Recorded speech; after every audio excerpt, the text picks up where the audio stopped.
Hi hello नमस्कार, मी शीतल तुमचं स्वागत करत आहे आणि ब्लॉगमध्ये. चला तर मग आज कामाची सुरुवात करू, घर कामाची. आज करणार आहोत मुंगण्याच्या शेंगाची भाजी.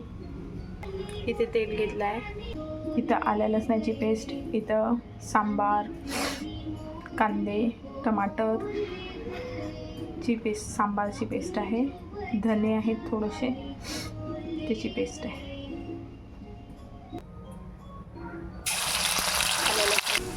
कांदा लसूणची पेस्ट, कांदा, सांबार, टमाटरची पेस्ट.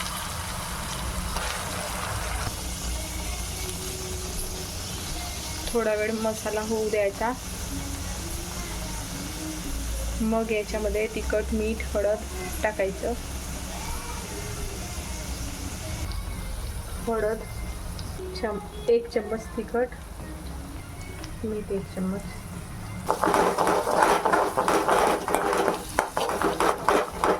तिखट मीठ होऊ द्यायचं थोडासा गरम मसाला टाकला आहे.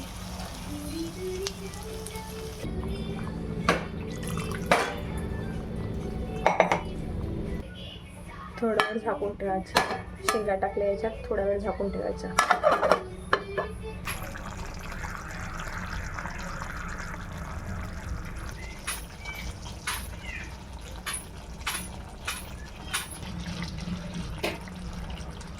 भाजी तयार झाली आहे, रेडी टू ईट.